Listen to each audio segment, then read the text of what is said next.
नमस्कार दोस्तों, आपके साथ हूँ रहमान सैफ़ी और आप मेरे साथ देख रहे हैं देखो दिल्ली पर सच की बात सैफ़ी के साथ। आज सच की बात सैफ़ी के साथ में प्रोग्राम में मैं पहला प्रोग्राम बना रहा हूँ आज देखो दिल्ली पर, और डॉक्टर अंसारी साहब मेरे साथ यहाँ मौजूद हैं। आज का जो विषय है वो बहुत ही इम्पोर्टेंट है, सामाजिक एक विषय बन गया है, शुगर। शुगर आज देश के प्रत्येक घर में लगभग व्यक्तियों को हो जाता है। उसकी कितनी प्रकार होती हैं और वो क्यों होता है, उसका इलाज क्या है और उससे हम कैसे बच सकते हैं, ये आज मैं डॉक्टर साहब से जानूंगा। डॉक्टर साहब, आपका बहुत बहुत स्वागत है प्रोग्राम में। सबसे पहले ये जानना चाहता हूँ आपसे, ये शुगर नामी बीमारी है आज समाज में बहुत तेज़ी के साथ बढ़ रही है। हर घर में दो या तीन लोगों को हो जाती है। सबसे पहले तो ये होती कैसे है और उसकी कितने प्रकार की शुगर होती है? क्या एक ही प्रकार की शुगर होती है जैसे बुखार होता है? सबसे पहले मेरा सवाल यही है आपसे कि ये होती कैसे इंसान को? होती कैसे बेसिकली कि शुगर जो है ना, शुगर हमारे रहन सहन और खान पान के ऊपर डिपेंड करती है। आजकल हमारा भाग दौड़ का ज़माना है, किसी आदमी के पास टाइम नहीं है, ना सोने का, ना खाने का, ना उठने का, ना बैठने का। इसी वजह से बेसिकली ये कोई बीमारी नहीं, ये मेटाबॉलिक डिसऑर्डर है एक तरीके का, कि जिसमें हमारे जो दिनचर्या है, दिनचर्या के ऊपर डिपेंड करता है कि हम अपनी ज़िंदगी कैसे गुजारें। हम देर से आते हैं, देर से खाते हैं, देर से सोते हैं। उससे क्या होता है, जो हमारा मेटाबॉलिज्म है, जो खाना खाने के बाद डाइजेशन का जो सिस्टम है वो गड़बड़ा जाता है, जिसके एवज़ में शुगर हो जाती है। आज पूरी दुनिया को इस बीमारी ने अपने कब्ज़े में ले रखा है और ख़ास तौर से भारत में तो हर तीसरा आदमी शुगर से पीड़ित नज़र आ रहा है। ये दो तरीके की होती, एक वो होती है जो जन्मजात होती है, जो बच्चे के पैदा होने के साथ ही होती है, और उसमें क्या होता है, जो इंसुलिन बनाने का आर्गन होता है पेंक्रियाज, वो काम नहीं करता, उसको हम लोग बोलते हैं टाइप 1 डायबिटीज़। दूसरी वो होती है जो हमारे रहन सहन खान पान से होती है, उसको हम लोग बोलते हैं डायबिटीज़ टाइप 2, जो बहुत तेज़ी के साथ इस वक्त फैल रही है। तो सर एक सवाल हो रहा है इसी से जुड़ा हो, वो जिस तरह से बुखार की अलग अलग किस्में हैं, शुगर की आपने बताई 2 किस्में हैं, एक जन्मजात होती है और एक जो आजकल चल रही है। किन चीज़ों की वजह से ये मात्रा इतनी बढ़ रही है समाज के अंदर और इंसानों के अंदर ख़ास तौर पे, कि ये आखिर वो कौन सी चीज़ है? क्या वो मिठाई है दुकान से जो हम खरीदते हैं मिठाई, या वो चीनी है? ऐसा क्या मिठास है वो जिसकी वजह से शुगर हो रही है? नहीं, ये किसी मिठाई खाने से या मीठा खाने से नहीं होती, बल्कि ये हमारे रहन सहन से होती है कि हम अपने खाने में क्या चीज़ खाते हैं, कितना हम लोग फिज़िकल वर्क करते हैं, कब हम सोते हैं, कब हम उठते हैं, और अपने शरीर के लिए हम क्या क्या करते हैं। अगर हम कुछ नहीं करते हैं तो हम जो भी खाएंगे, चाहे मीठा खाएं या ना खाएं, हर चीज़ में ऊपर वाले ने शुगर रखी है, चाहे वो रोटी हो, चाहे वो चावल हो, चाहे वो सब्जियां हों। वही जब डाइजेस्ट नहीं होगी तो वो शुगर हो जाएगी अल्टीमेटली। तो इसके लिए सबसे ज़रूरी काम ये है कि हम लोग अपनी लाइफ को जो कुदरती तरीका होता है उसके ऊपर हम लेके आएँ। उसको जल्दी रात में खाना खाना, जल्दी हमें रात में सोना है, जल्दी सुबह को उठना है और एक्सरसाइज करना है। उसके बाद हेल्दी खाना खाना है, जंक फूड वगैरह खाना जो है वो कम से कम इस्तेमाल करना चाहिए। आजकल देख लीजिए आप, पहले बच्चों में मोटापा नहीं आ रहा था, आजकल छोटे छोटे बच्चों में मोटापा आ गया, वो जंक फूड की वजह से हो रहा है। फिर अल्टीमेटली क्या होता है, वो जंक फूड इतना ज़्यादा खा लेते हैं कि उनका जो पेंक्रियाज है वो काम करना बंद कर देता है और उनको शुगर हो जाती है। बहुत छोटे छोटे बच्चों में आजकल शुगर हो रही है, वो उनकी फ़िज़िकल एक्टिविटीज़ ना होने की वजह से हो रही है।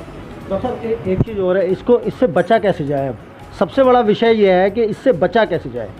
बचने के लिए तो देखो भाई, ऐसा है रहमान साहब कि इसमें हमें अपना एक तरीका बनाना पड़ेगा। जिस तरीके से हम अपने बच्चे को स्कूल भेजते हैं, खूब तैयार करके सब कुछ करते हैं, तो पेरेंट्स के ऊपर सबसे ज़्यादा ये बात है कि अपने बच्चे को हम हेल्दी फूड ज़्यादा खिलाएं, उनको सब्जियां खिलाएं, उनको फ्रूट्स खिलाएं।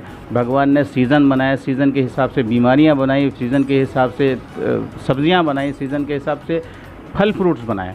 वो भगवान ने इसीलिए की ना सब चीज़ें, कि जिस चीज़ की कमी हो उस चीज़ को आप सब्जियों से या फ्रूट से पूरा कर लो। हम लोग दूसरी चीज़ों की तरफ चले जाते हैं, आर्टिफिशियल चीज़ों की तरफ चले जाते हैं। जब हम आर्टिफिशियल चीज़ों की तरफ चले जाते हैं तो उससे हमें नुकसान होना शुरू हो जाता है। तो सबसे बेहतर तरीका ये है कि हम लोगों को सुबह जल्दी सोना चाहिए, रात में जल्दी सोना चाहिए, सुबह जल्दी उठना चाहिए, एक्सरसाइज वगैरह करना चाहिए, हेल्दी खाना खाना चाहिए और अपने शरीर का पूरा ध्यान रखना चाहिए। बाहर की चीज़ें या जंक फूड चीज़ें या उल्टी सीधी चीज़ें या बहुत ज़्यादा ओवर डाइट नहीं करना चाहिए कि हम इधर से निकले तो ये खा लिया, उधर से निकले वो खा लिया, तीसरी जगह पहुँचे तो तीसरी जगह खा लिया।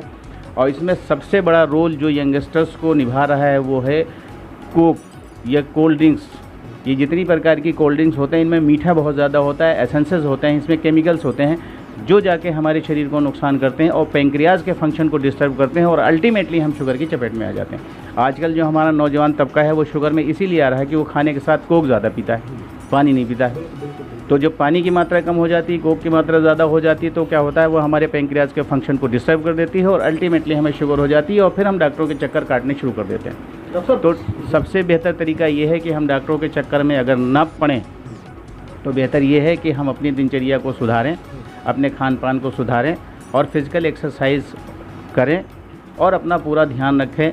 कोल्ड ड्रिंक, जंक फूड या इस तरीके की चीज़ों का इस्तेमाल अपनी लाइफ में बिल्कुल ना करें। अगर कभी अल्टीमेटली अगर कोई हमें ऐसा लगता है कि हम कहीं फंक्शन में गए हैं, शादी में गए हैं, तो थोड़ा बहुत इस्तेमाल कर सकते हैं, वो अभी साल 6 महीने में एक बार, क्योंकि शादियाँ रोज़ रोज़ नहीं होती हैं। ठीक है, तो अगर हम इन सब चीज़ों का ध्यान रखेंगे तो उससे ये है कि हमारी शुगर नहीं होगी, एक बात। दूसरी बात, अगर किसी को खुदा ना खास्ता शुगर हो रही है और वो रेगुलर नियमित तरीके से अगर व्यायाम करता है, अपनी डाइट को सुधार के रखता है, तो शुगर हमेशा कंट्रोल रहेगी, उसको डॉक्टरों की ज़रूरत नहीं पड़ेगी। डॉक्टर साहब, जैसे हर एक बीमारी की अपनी एक पर्टिकुलर दवाई होती है, तो क्या शुगर की भी कोई ऐसी दवाई है पर्टिकुलर जो बिना डॉक्टर की सलाह के खाई जा सकती है या डॉक्टर की सलाह से ही खानी चाहिए?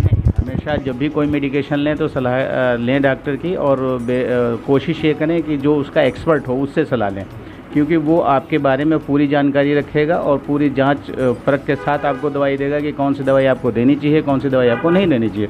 तो कभी भी सेल्फ मेडिकेशन या खुद जाके मेडिकल स्टोर से ख़रीद के किसी भी प्रकार की दवाई नहीं खानी चाहिए। आदमी को हमेशा अपने डॉक्टर को दिखाना चाहिए, फैमिली जो डॉक्टर हो उसको दिखाए या जो स्पेशलिस्ट हो उसको दिखाए, वो आपको बेहतर बताएगा कि किस तरीके से हम मेडिकेशन करें जिससे आप स्वस्थ रहें। डॉक्टर साहब, कोई और जानकारी जो शुगर से मुताल्लिक जो आम जनता को देना चाहते हो आप? मैं तो यही कहूँगा कि हर आदमी को नियमित तरीके से व्यायाम करना चाहिए, कम से कम 30-35 मिनट ज़रूर उसको वॉक करना चाहिए और खाना हेल्दी खाना चाहिए, जंक फूड का इस्तेमाल कम करना चाहिए। हेल्दी खाने में डॉक्टर साहब किन को? हेल्दी खाने का मतलब ये होता है कि जो सीजनल सब्जियां आती हैं वो सारी खानी चाहिए, जो फ्रूट्स आते हैं वो खाने चाहिए, बाहर की कोई चीज़ें या तली भुनी चीज़ों का इस्तेमाल कम से कम करना चाहिए, जिससे कि आप बीमारी से बचे रहें और स्वस्थ रहें। तो डॉक्टर अंसारी साहब से हमने बात की और शुगर के बारे में जितनी जानकारी हो सकती थी वो आप तक पहुंचाई है, क्योंकि हम चाहते हैं देश का प्रत्येक व्यक्ति इस बीमारी से जो समाज में बढ़ रही है वो इससे बच जाए। तो दोस्तों, मिलते हैं आपसे ऐसे ही किसी मुद्दे में अगली खबर में। जब तक के लिए जय हिंद, जय भारत, जय संविधान।